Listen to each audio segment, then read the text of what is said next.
আসসালামু আলাইকুম প্রিয় এইচএসসি শিক্ষার্থী বন্ধুরা, কী অবস্থা তোমাদের পড়াশোনা? আশা করি তোমাদের যে প্রত্যাশা অনুযায়ী পড়াশোনাটা এটা কিন্তু ভালো না, ঠিক আছে? কেননা আন্দোলনের কারণে তোমরা অনেকেই পড়ার টেবিলে বসতে পারোই নাই। সো যাই হোক, এখন কথা হচ্ছে তোমাকে এই অল্প কিছুক্ষণের মধ্যে ভালো রেজাল্ট করতে হবে। তো শর্ট সিলেবাস, এইচএসসি সৃজনশীল, আর হচ্ছে এমসিকিউ, পরিণীতি ও সুশাসন প্রথম পত্র। তোমাদেরকে আজকের এই ভিডিওর মাধ্যমে প্রথম অধ্যায় থেকে কিছু মোস্ট এমসিকিউ দিব, যে এমসিকিউগুলো তুমি পরীক্ষার আগে পড়ে যাবা, ঠিক আছে? সো তুমি ভিডিওটা ধৈর্য সহকারে দেখতে থাকো। আরেকটা কথা বলে রাখি, আমাদের এইটার সম্পূর্ণ পিডিএফ নেওয়ার জন্য, ঠিক আছে, আমাদের যে ব্যাচ আছে এটাতে তুমি অ্যাড হতে পারো, ঠিক আছে? তোমাদের জন্য শুধুমাত্র একটা অফার দিয়ে দিলাম। কারণ হচ্ছে দেখো, আমি যখন পড়াবো তোমার কাছে যদি পিডিএফটা থাকে তাহলে ভালো হবে। যারা আমাদের পেইড বেসে অ্যাড হও নাই, হতে পারো মাত্র 99 টাকায়, ঠিক আছে? এটা তোমাদের মনের অভিরুচি, যদি নিতে চাও তাহলে হবে, আর তোমাকে অযথা আমি জোর করব না। যাই হোক, আমরা এখন মূল আলোচনায় আসি। প্রথম পত্রের অধ্যায় কিন্তু মাত্র 5টা অধ্যায় আছে, ঠিক আছে? এই 5টা অধ্যায় আমি ধাপে ধাপে তোমাদের যদি রেসপন্স পাই, প্রত্যেকটা থেকে আমি তোমাদেরকে এমসিকিউ দেবো মোস্ট কমন। প্রিয় শিক্ষার্থী বন্ধুরা, মানুষ প্রকৃতিগতভাবেই, ঠিক আছে, আর একটা সামাজিক ও রাজনৈতিক যে উক্তিটি কে বলেছিল বলো তো? তোমাদের একটা টেস্ট হয়ে যাবে কিন্তু। বলেছিল এরিস্টটল। প্রিয় শিক্ষার্থী বন্ধুরা, তারপরে দেখো, পুরো বা পুরী কোন ভাষার শব্দ? আমি বলেছিলাম তোমাদেরকে, কোন ভাষার শব্দ যদি বলে তাহলে সংস্কৃত হয় বেশি, ঠিক আছে? এর হচ্ছে সংস্কৃত। সিভিক্স শব্দটির উৎপত্তি হয় প্রথম কোন ভাষা থেকে? যখন উৎপত্তি কোনো কথা থাকবে, আমি কিন্তু শর্টকাট বলবো, তুমি ভিডিওটা ধৈর্য সহকারে দেখবা। উৎপত্তি যদি বলে ম্যাক্সিমামই ল্যাটিন শব্দ, প্রায় 99%ই ল্যাটিন শব্দ হয়, ঠিক আছে? তাহলে আশা করি বুঝতে পারছো। সিভিক্স ও সিভিটাস শব্দ দুটি এসেছে কোন শব্দ থেকে? উত্তর হচ্ছে ল্যাটিন। পরিণীতির আলোচ্য বিষয় কোনটা? এটা হচ্ছে নাগরিক। নাগরিক, ঠিক আছে? পরিণীতির মূল আলোচ্য বিষয় কিন্তু হচ্ছে নাগরিক। গতিশীল সামাজিক বিজ্ঞান হিসেবে পরিণীতি ও সুশাসন পুরাতন নাম হচ্ছে পৌরনীতি। ইচ্ছা করলে তুমি পৌরনীতির সংখ্যাটা এটা লিখতে পারো, ঠিক আছে? ইচ্ছা করলে সরাসরি এটা লিখতে পারো, কোনো প্রবলেম নেই। তারপর ল্যাটিন শব্দ সিভিক্স অর্থ কি? সিভিক্স অর্থ হচ্ছে নাগরিক। সিভিক শব্দের অর্থ কি? নাগরিক। সিভিটাস যে শব্দের বাংলা প্রতিশব্দ কোনটা? সিভিটাস। টাস বললেই হচ্ছে নগর রাষ্ট্র। নগর রাষ্ট্র। প্রাচীনকালে গ্রিসে ছোট ছোট অঞ্চল নিয়ে কি গড়ে উঠেছিল? এটার উত্তর হচ্ছে নগর রাষ্ট্র। প্রিয় শিক্ষার্থী বন্ধুরা, এই যে 10 নং দেখো কতবার আসছে, 22 সালে আসছে, 19 সালে আসছে, 21 সালে আসছে, 17 সালে আসছে, প্রত্যেকটা বোর্ডেই। Civics is the subject that deals with everything appertaining to citizenship. হ্যাঁ, উক্তিটি কার? উক্তিটি কার আবার বাংলা দেওয়া আছে, ঠিক আছে? উক্তিটি কার বলো তো? উক্তিটি হচ্ছে E.M. White. E.M. White. Civics এবং সিভিটাস শব্দের অর্থ যথাক্রমে কোনটা? কিছুক্ষণ আগে আমরা পড়ে আসছি নাগরিক ও নগর রাষ্ট্র। নাগরিক ও নগর রাষ্ট্র। তারপর দেখো, সিভিক্স শব্দটি কোন ভাষা থেকে এসেছে? যে ল্যাটিন। এটা একদম শর্টকাটে পারবে, দেখো এটা কতবার আসছে। সংজ্ঞা ও বিষয়বস্তুর আলোকে পরিণতিকে কি বলা হয়? এটা হচ্ছে নাগরিকতা বিষয়ক বিজ্ঞান বলা হয়। তারপর দেখো, রাষ্ট্র কোনটির সম্প্রসারিত রূপ? রাষ্ট্র কোনটার? এটা হচ্ছে পরিবার। মানব সভ্যতার আদি সংগঠন কোনটি? পরিবার। পৌরনীতি মূলত কি বিষয়ক বিজ্ঞান? কিছুক্ষণ আগে আমরা পড়ে আসছি নাগরিকতা বিষয়ক বিজ্ঞান। আবার যদি বলে পৌরনীতি ও সুশাসন কোন ধরনের বিজ্ঞান, তখন হবে সামাজিক বিজ্ঞান, ঠিক আছে? জাতি রাষ্ট্রের আদি রূপ কোনটি? পরিবার। জাতি রাষ্ট্রের আদি রূপ মানে আগের মানুষেরা পরিবার থেকেই কিন্তু আসছে জাতি, ঠিক আছে? তারপর প্রাচীনকালে কোথায় নগররাষ্ট্র গড়ে উঠেছিল? এটা হচ্ছে গ্রিসে, ঠিক আছে? বাংলাদেশের সংবিধান প্রণীত হয় কত সালে বলতো? সংবিধান কত সালে রচিত হয় বাংলাদেশের? 1972 সালে, 4ই নভেম্বর, কিন্তু 4ই নভেম্বর। তো দেখো, এটা মোস্ট কমন ইম্পর্টেন্ট, যে পরিণীতি ও সুশাসনের ইংরেজি প্রতিশব্দটা কোনটা? এটা হচ্ছে civics and good governance. Civics and good governance. The philosophy of citizenship এই গ্রন্থটির লেখক কে বা কার লেখা? E.M. White, E.M. হোয়াইট। আচ্ছা, একটা উদাহরণ আছে, দেখো, এটা উদ্দীপকের মতোই। মামুন একজন পেশায় ইঞ্জিনিয়ার। সে বাংলাদেশের সরকার ও সংবিধান সম্পর্কে জানতে চায়। এর জন্য তার কোন কোন বিষয়ে পড়াশোনা করা উচিত? এটা কোনো কথা? ইঞ্জিনিয়ার আর কোন কোন বিষয়ে পড়াশোনা করবে? তাও এটা দিয়ে দিয়েছে আর কি। উদ্দীপকগুলো শুনলে আসলেই মজা লাগে আর কি। পৌরনীতি ও সুশাসন এবং রাষ্ট্রবিজ্ঞান সম্পর্কে তাকে পড়তে হবে, অর্থাৎ 3 নং। পৌরনীতি কোন বিজ্ঞানের শাখা? সামাজিক বিজ্ঞানের। পৌরনীতি কথাটি কয়টি অর্থে ব্যবহৃত হয়? বলো তো এটা কয়টা? 2টা অর্থে ব্যবহৃত হয়। পরিবার হলো রাষ্ট্রের আদিরূপ কে বলেছেন? আমি বলেছিলাম যে পরিবার থেকে রাষ্ট্রের সৃষ্টি হয়েছে, এরিস্টটল বলেছে। কোনটি ল্যাটিন শব্দ? কোনটি ল্যাটিন? এটা হচ্ছে সিভিক্স। পৌরনীতি ও সুশাসন অধ্যয়নের ফলে নাগরিকদের মধ্যে জাগ্রত হয় কি কি জাগ্রত হয় বলো তো? দেশপ্রেম, তারপর হচ্ছে নৈতিক দায়িত্ববোধ, দায়িত্বশীলতা, সবগুলোই। ঠিক আছে।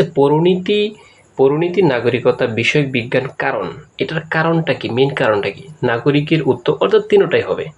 ঠিক আছে, তার মানে উত্তর হচ্ছে 3টা। তারপরে পৌরনীতি, এখানে কিন্তু বহুপদী। ঠিক আছে, এগুলো আমি জাস্ট একটু পরে দেব, তোমরা নিজে পারবা এটা। তো পৌরনীতি ও সুশাসনের আলোচ্য বিষয় হচ্ছে, এটা পড়বা তুমি। হ্যাঁ, মানে পৌরনীতি আর হচ্ছে সুশাসন এর আলোচ্য বিষয় কোনগুলো হতে পারে? নাগরিকের কি হতে পারে দেখো? সামাজিক বিষয়। আর একটা হচ্ছে রাজনৈতিক কার্যকলাপ, প্রথম 2টা। অর্থনৈতিক কর্মকাণ্ড কোনোদিনই হবে না পৌরনীতি ও সুশাসনের আলোচ্য বিষয়ের মধ্যে। আশা করি বুঝতে পারছো। দেখো, এটা ঢাকা বোর্ড 19 সালে আসছিল। সিভিক্স শব্দটি এসেছে আমরা কিছুক্ষণ আগে পরে আসছি। প্রথম না, সিভিক্স আর হচ্ছে সিভিটাস। আর সিভিটাস ইএস হবে না এটা, অর্থাৎ প্রথম 2টা। তারপর বহুপদী যেগুলো আছে এগুলো তোমরা স্ক্রিনশট নিয়ে পড়ে নিবা। এই যে দেখো, এখান থেকে একটা স্ক্রিনশট নাও, এখান থেকে আরেকটা স্ক্রিনশট নাও। ঠিক আছে, এই যে একটা স্ক্রিনশট নিয়ে বাকিগুলো পারবা, উত্তরগুলো দেওয়া আছে। আরেকটা উদ্দীপক আছে, এটা স্ক্রিনশট নাও। তারপর প্রিয় শিক্ষার্থী বন্ধুরা, এখান থেকে দেখো মোস্ট ইম্পর্টেন্ট হচ্ছে এটা। পৌরনীতি ও সুশাসনের মূল বা মুখ্য আলোচ্য বিষয় কোনটি? এটা হচ্ছে নাগরিকের অধিকার ও কর্তব্য। নাগরিকের অধিকার ও কর্তব্য। মানব সমাজের আদি ও অকৃত্রিম প্রতিষ্ঠান কোনটি? প্রতিষ্ঠান কোনটা? এটা হচ্ছে পরিবার। সামাজিক বিজ্ঞানের একটি শাখা হলো পৌরনীতি ও সুশাসন। পৌরনীতি ও সুশাসনের প্রধান আলোচ্য বিষয় কোনটা? এটা হচ্ছে নাগরিকের অধিকার ও কর্তব্য। আর বাংলাদেশের অভ্যন্তরীণ ইতিহাস জানতে হলে তোমাকে অবশ্যই পৌরনীতি ও সুশাসন এগুলো পড়তে হবে। তো নাগরিকতা বিষয়ক বিজ্ঞান কোনটা? পৌরনীতি। এইটা হচ্ছে মোস্ট ইম্পর্টেন্ট, 100% ইম্পর্টেন্ট এটা। রাষ্ট্রবিজ্ঞানের জন্য কে?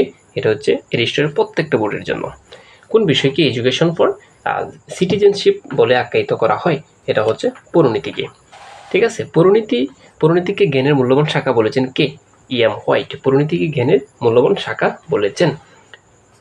মোস্ট ইম্পর্টেন্ট যেটা 48 নাম্বার, পৌরনীতিকে বা কে পৌরনীতিকে এডুকেশন ফর সিটিজেনশিপ বলে আখ্যায়িত করেছেন? মানে কোন ব্যক্তি বলেছে এটা?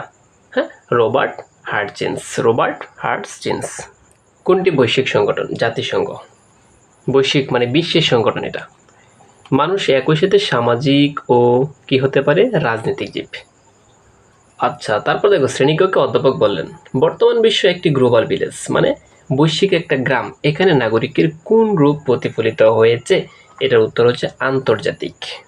তারপর দেখো, পৌরনীতি অধ্যয়নের মাধ্যমে নাগরিকগণ জানতে পারবে কি কি? জানতে পারবে দেখো, এখানে 1 আর 2 মানে প্রথমটা আর দ্বিতীয়টা জানতে পারবে তারা।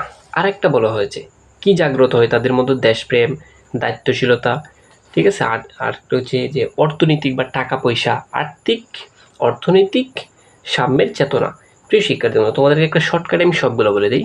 এই পৌরনীতি ও সুশাসন সম্পর্কে যদি বহুপদী প্রশ্নগুলো থাকে, তখন দেখবে পজিটিভ যে কথাগুলো আছে এগুলাই উত্তর হবে, পজিটিভ কথাগুলা। ঠিক আছে, নেগেটিভ কোনো কথা এখানে আসবেই না। আশা করি বুঝতে পারছো, এখানে সবগুলোই পারবা। এখন তুমি আমার ভিডিওটা ধৈর্য সহকারে দেখো, আমি এমন কিছু শর্টকাট বলবো যা তুমি আজকে নতুন পাবা। ঠিক আছে, এর আগে কোনোদিনই এগুলো শর্টকাট পাবা না এমসিকিউর জন্য। আশা করি বুঝতে পারছো। এটা একটা স্ক্রিনশট নাও, স্ক্রিনশট নিয়ে দেখবা পৌরনীতি ও সুশাসন, যেহেতু এটা প্রথম অধ্যায় সম্পর্কে। ঠিক আছে, আচ্ছা, তারপর আমরা চলে যাব। এখন দেখো, কোন প্রতিষ্ঠান সর্বপ্রথম সুশাসন পদ্ধতি ব্যবহার করেন? এটা প্রায় 100 বার আসছে, 100 বার আসছে, এইবারও আসবে। বিশ্ব ব্যাংক সুশাসন যে প্রত্যয় কথাটি ব্যবহার করলেই বিশ্বগ্রাম বিশ্ব ব্যাংক, আর বিশ্ব ব্যাংক হচ্ছে ওয়ার্ল্ড ব্যাংক বলা হয়, তাকে কিন্তু ওয়ার্ল্ড ব্যাংক বলা হয়। আর বিশ্ব ব্যাংক হচ্ছে সকল ব্যাংককে নিয়ন্ত্রণ করে। আশা করি বুঝতে পারছো। সুশাসনের ইংরেজি প্রতিশব্দ কি? এটা হচ্ছে গুড গভর্নেন্স। এখন এই যে বিশ্ব ব্যাংক তোমাদের এই সুশাসনের প্রত্যয়টি ব্যবহার করছে, এটা কত সালে? এটা অনেকবার আসছে, এইবারও আসার সম্ভাবনা আছে। 1900 কত বলো তো? 89 সালে। তারপর দেখো, স্বচ্ছতা শব্দের ইংরেজি প্রতিশব্দ কি? স্বচ্ছতা শব্দের স্বচ্ছতা, ট্রান্সপারেন্সি। ঠিক আছে। সুশাসন যে ধারণাটা আছে সম্পৃক্ত করেছেন কোন সংস্থা, অর্থাৎ বেশি বাড়িয়েছে কোন সংস্থা? UNDP, United Nation Development Program. UNDP মানে কি? United Nation Development Program. আবার দেখো এটার পুনরূপ আসছে, দেখছো? ইউএনডিপি এর পুনরূপ কি? United Nations Development Programme. আশা করি বুঝতে পারছো। তারপর দেখো, বিশ্ব ব্যাংকের দৃষ্টিতে সুশাসন কয়টি স্তম্ভের উপর প্রতিষ্ঠিত? উত্তর হচ্ছে 4টি। তারপর জাতিসংঘের কোন প্রতিষ্ঠান সুশাসনের সংজ্ঞা প্রদান করেছে? এই যে কিছুক্ষণে বলছি ইউএনডিপি। ভালো করে পড়বা, এটা আমার কাছে সবচেয়ে আকর্ষণীয় একটা প্রশ্ন হচ্ছে উৎপত্তিগত দিক থেকে কোন শব্দটি জাহাজ পরিচালনার সাথে সম্পর্কযুক্ত? উত্তর হচ্ছে গভর্নেন্স। উত্তর হচ্ছে কি? গভর্নেন্স। মানে জাহাজ যে ব্যক্তি পরিচালনা করতে পারবে সে ব্যক্তি রাষ্ট্র পরিচালনা করতে পারবে, এজন্য এটা বলা হয়েছে। ঠিক আছে। সুশাসনের ধারণার জন্য বিশ্বব্যাংক কয়টি সূচক চিহ্নিত করেছিল? বলো তো এটা কয়টি হবে? 6টা। তারপর দেখো, সুশাসনের জন্য গুরুত্বপূর্ণ উপাদান কোনগুলা? সবচেয়ে গুরুত্বপূর্ণ জবাবদিহিতা আর হচ্ছে সাম্য। ঠিক আছে। আচ্ছা, তারপর দেখো সুশাসন বলতে কি বোঝায়? এখানে বলেছিলাম যে এই অধ্যায়ের বিশেষ করে পজিটিভ যে কথাগুলো আছে সবগুলো হবে। তাহলে তুমি পড়ে দেখো, রাজনৈতিক স্থিতিশীলতা, সরকার সিদ্ধান্তের বৈধতা, শাসক ও শাসিতের বৈধতা, তার মানে সবগুলো হবে। তারপর একটা স্ক্রিনশট নাও, এটা একটা স্ক্রিনশট নাও। হ্যাঁ, উত্তর দেওয়া আছে। তুমি যদি একটু ভালো করে পড়ো, পরিণতিতে A+ তোলা একদম সহজ। আমি বলেছিলাম যাদের এক্সট্রা সাবজেক্ট তারা তো এটা পড়বাই ভালো করে। এখান থেকে 81 নং প্রশ্নটা খুবই ইম্পর্টেন্ট। আমি তোমাদেরকে পড়াচ্ছি এমসিকিউ এবং প্লাস ওইটার ভিতরেই কিন্তু আমি সাজেশন দিয়ে দিচ্ছি। যেগুলো পড়াচ্ছি এগুলো তো পড়বা, আর যেগুলো মার্ক করে দিচ্ছি এগুলা 100% মুখস্থ করে যাবা। ঠিক আছে। কোনটি সুশাসনের বৈশিষ্ট্য? একদম ইম্পর্টেন্ট একটা এমসিকিউ। কোনটি সুশাসনের বৈশিষ্ট্য? এটা কিন্তু জ্ঞানমূলকও আসতে পারে। জবাবদিহিতা। সুশাসন মানেই জবাবদিহিতা থাকতে হবে। সুশাসন প্রতিষ্ঠার সবচেয়ে গুরুত্বপূর্ণ বিষয় কোনটা? এটা হচ্ছে আইনের শাসন প্রতিষ্ঠা। সুশাসনের জন্য সবচেয়ে গুরুত্বপূর্ণ বিষয় হচ্ছে এটা, আইনের শাসন প্রতিষ্ঠা করতেই হবে। দেখো এটা কতবার আসছে, এটাও মোস্ট ইম্পর্ট্যান্ট। ঠিক আছে। সুশাসনের অন্তরায় কোনটা? উত্তর হচ্ছে অস্থিতিশীলতা, 3 নং। ঠিক আছে। এই যে দেখো, মোস্ট কমন 3বার বললাম। সুশাসনের পূর্ব শর্ত কি? এটা হচ্ছে আইনের শাসন। একদম মুখস্থ করে ফেলো এটা। সুশাসনের পূর্ব শর্ত হচ্ছে আইনের শাসন। এভাবে পড়বা। এই যে সুশাসনের বৈশিষ্ট্য কোনটা বলো তো? এই যে জবাবদিহিতা তো থাকতেই হবে, আইনের শাসন থাকতে হবে, তার মানে এই দুইটা থাকতেই হবে। উত্তর হচ্ছে 3। ঠিক আছে। আবার দেখো সুশাসনের বৈশিষ্ট্য কোনগুলা? কিছুক্ষণ আগে আমরা পড়ে আসছি, সবগুলো হবে। ঠিক আছে। সুশাসনের বৈশিষ্ট্য কি? জবাবদিহিতা থাকতে হবে, আইনের শাসন, আর একটু স্বচ্ছতা, একদম ফ্রেশ থাকতে হবে, এটাকে বলা হয় স্বচ্ছতা। সবগুলাই হবে। প্রিয় শিক্ষার্থী বন্ধুরা, তারপরে একটা উদ্দীপক আছে, দেখছো এখানে কি বসবে? তার মানে সুশাসন দেখতে পারতেছো। ঠিক আছে। তার মানে সুশাসন হবে, কারণ সুশাসনের বৈশিষ্ট্য দেখো এই 4টা থাকবেই। একটু যে অংশগ্রহণ থাকতে হবে, একটু যে আইনের শাসন, জবাবদিহিতা, স্বচ্ছতা থাকে। ঠিক আছে। তারপর দেখো, চিহ্নিত বিষয়ের সাথে পরিণতির কি সম্পর্ক রয়েছে? উত্তর হচ্ছে সবগুলো। আচ্ছা, তারপর একটা উদ্দীপক আছে, দেখো উদ্দীপকটা পড়ে এই দুইটার উত্তর পড়ে নেবা। এখন কথা হচ্ছে মোস্ট ইম্পর্টেন্ট যেটা, দেখো এই যে ল্যাটিন শব্দ সিভিক্স অর্থ কি? নাগরিক। কতবার আসছে দেখো? প্রায়, আমি বিশ্লেষণ করে দেখলাম এটা প্রায় 150 বারের মতো আসছে। ঠিক আছে। তারপর পড়বা দ্য রিপাবলিক গ্রন্থের যে লেখক, এই লেখকের নাম কি? প্লেটো। দেখো এটা কতবার আসছে। হ্যাঁ। তারপর সিভিটাস, এই এর বাংলা প্রতিশব্দটা কি? এটা হচ্ছে নগররাষ্ট্র। মনে রাখবা, টাচ থাকলেই নগররাষ্ট্র, এভাবে মনে থাকবে। পৌরনীতি ও সুশাসনের আলোচ্য বিষয় কোনটা বলতো? এটা হচ্ছে বিভিন্ন নাগরিকের অধিকার থাকবে। সদ্গুণেই জ্ঞান উক্তিটি কে করেছেন বা কে বলেছেন? সক্রেটিস। খুব ইম্পর্টেন্ট, খুব ইম্পর্টেন্ট। ঠিক আছে, তো প্রিয় শিক্ষার্থী বন্ধুরা, তারপর দেখো এটা একটু ভুল আছে এখানে, তাই এই যে পৌরনীতির ইংরেজি প্রতিশব্দ কি, এটা হচ্ছে সিভিক্স হবে, দেখছো এটা হবে, তার মানে অপশনে নাই এটা। সো তারপর দেখো এরিস্টটল কোন দেশের নাগরিক ছিল? এরিস্টটল কোন দেশের নাগরিক ছিল? উত্তর হচ্ছে গ্রিস। প্রিয় শিক্ষার্থী বন্ধুরা, তারপর দেখো পৌরনীতি ও সুশাসন পাঠ করলে কি কি জানা যাবে? সবগুলোই জানা যাবে। সুশাসনের মাধ্যমে সমস্যা সমাধান সম্ভব, সবগুলোই হবে উত্তর।